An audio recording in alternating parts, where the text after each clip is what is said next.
Welcome back, friends. This is Miss Graham, and today's lesson we're going to be talking about compose and decompose numbers.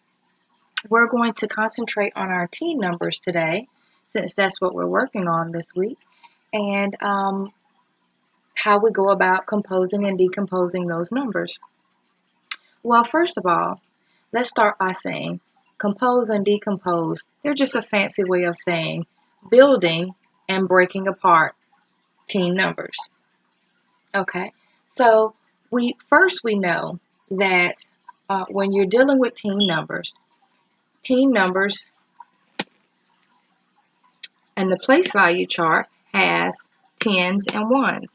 And what we mean by that is, what we mean by that is we know that the number 10 is broken down into one whole group of 10, which represents the tens place, and some extra ones. So this would be your ones column over here, and this would be your tens over here. Okay, so just like I have over here, for those that like to draw and need to see that, have that visual, when we say one complete group of 10, we're meaning if you want to draw out your 10 frame and you want to fill it in with either circle dots or fill it in with chips or pennies or cereal, anything that you have at the house that you can use to show that representation would help the students out. Okay, so we know we're dealing with our teen numbers and we want to build our teen numbers or compose our teen numbers or decompose them, meaning breaking them apart. We want to first acknowledge that every single one of our teen numbers has one complete group of 10. And that's what that one represents in each one of our teen numbers. So we're going to start by trying one of them out today. Okay, so we're going to start with the number 14. The number 14 is made up of the number 1 and the number 4. Okay, so in our place value chart, we're going to first write the number 14. Okay, so we have the number 14 written here, and we automatically said that our 1 represents one group of 10. So we're going to put an arrow here, and we're going to put tens over the top.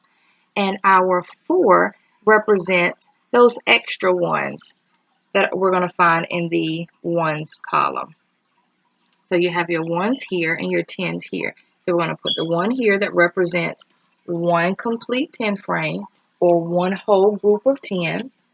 And then the ones here, which is the 4, representing those extra ones. Okay, so when we're building this number,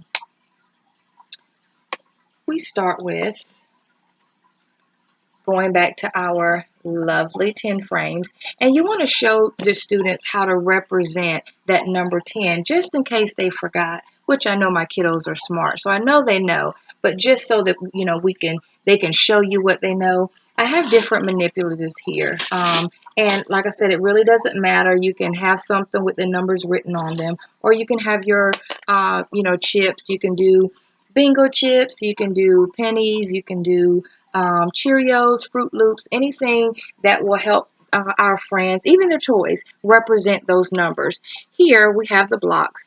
Remember, parents, I sent home a pack of building blocks with every student so that they could have and to practice and reinforce these skills at home. So no worries, we know we have these.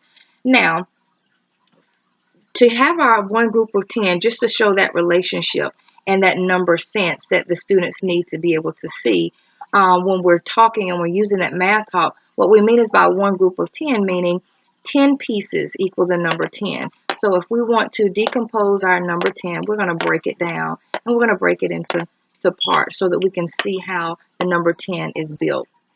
Okay, so we broke all our pieces apart here. Now, we know our teen numbers start with that number 1, and that number 1 represents one complete group of 10 or one complete 10 frame. Okay, so sometimes it helps them to visualize it in the 10 frame because we use that quite often. But We can also say one whole group of 10, meaning we can take something and represent the number 10 as such. So now we're going to take our red blocks and we're going to build them together. 1, 2, 3, 4, 5, 6, 7, 8, 9, and 10. So we have our one complete group of 10, okay, which represents, again, in our place value chart, that 1 in the tens column. Okay, so in order for us to build this team number, we are missing something. So we're missing those extra pieces that don't quite fill up another 10 frame. So those are the extra ones that we were referring to earlier. So we know that we have one group of 10 and we need some extra ones. So we're going to count our extra ones so that we can make the number 14. Okay, so we're going to break this down so that we'll have the pieces that we need. All right, so we're building the number 14. So that consists of a 1, one group of 10, and 4 extra ones. So we need our 4 extra pieces. So we have here 1, 2, 3, and 4. So what we have now is we have one group of 10 and 4 extra ones. So the 4 extra ones would represent the ones in the place value chart, which will represent our 4. And then our one group of 10 will represent our 1, the number 1 in the tens column. Okay, so if we wanted to put that in an equation, we would read that as such. We have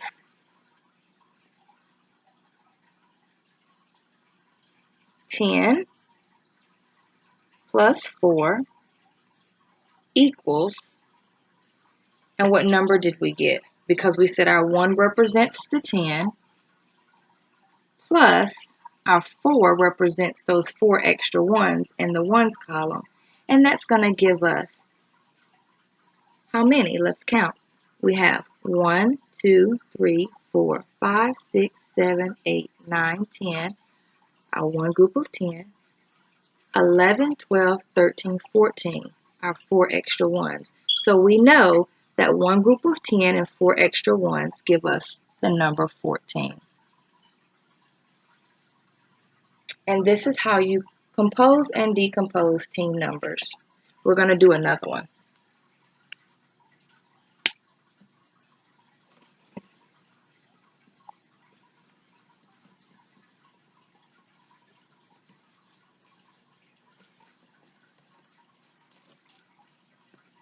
All right, so this time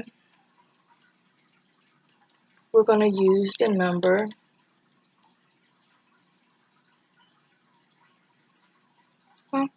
13, since we already got that demonstration up here on the board.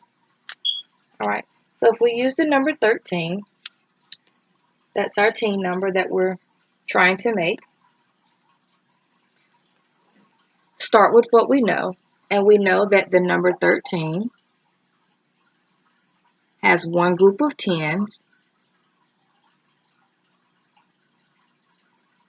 and we know that it has 3 extra ones. Okay, so we would put our 1 over here in the tens column and our 3 over here in the ones column. Now, let's build this number.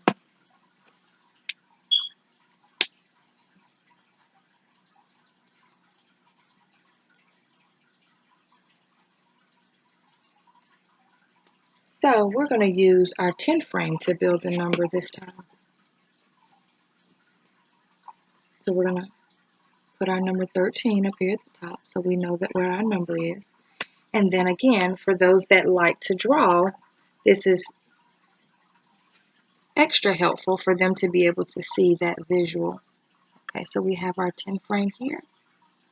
And we're going to put 1, 2, 3, 4 lines down and 1 across in the middle. That gives us 5 blocks on the top 5 blocks on the bottom to make our 10 frame.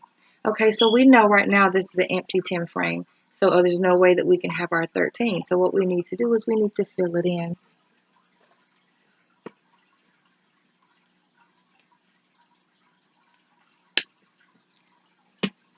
We also know that in order to make the number 13 that we have to have one complete 10 frame, because we know our T numbers, that 1 in our T numbers represent one group of 10. So we have to fill our 10 frame all the way up. And we don't have to bother counting because we already know that our 10 frame holds 10 spots or spaces in our 10 frame. Okay, so now we know that we have 10. But we have this number here. We can't fill up another 10 frame because we don't have another group of 10, but we do have those extra ones. Okay, and those extra ones, we have a total of 3 of them. So we can come down and we can say 1, 2, 3. And if you want to change up the color to make it a little easier so that they can be able to see the difference in the numbers, you can do that as well. Okay, so you have one complete 10 frame or one whole group of 10, and then you have 1, 2, 3 extra ones. So let's see what that gives us. 1, 2, 3, 4, 5, 6, 7, 8, 9, 10, 11, 12, 13. So if we were just basically looking at our 10 frame, we could automatically count in our head because we know those are 10 spaces.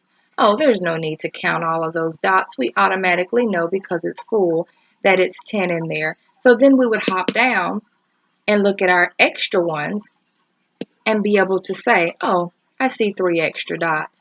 So my number 13 consists of one group of 10 and 3 extra ones. And again, my friends have these at home, all different colors.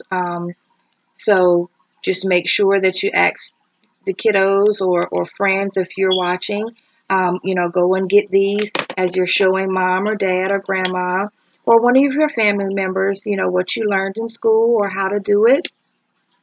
Make sure that you're using your manipulatives that we gave to you to help you to be able to make those demonstrations and show them your really cool 10 frames as another means of building your teen numbers. Okay, so again, as you can see, you can use the red and yellow chips. You can use little toys. You can use things that have the numbers written on them. You can draw the numbers. However, it works the same. The goal is that our friends become more and more comfortable with building these numbers and knowing the breakdown of them and what they consist of. All right, till next time. Thanks for watching.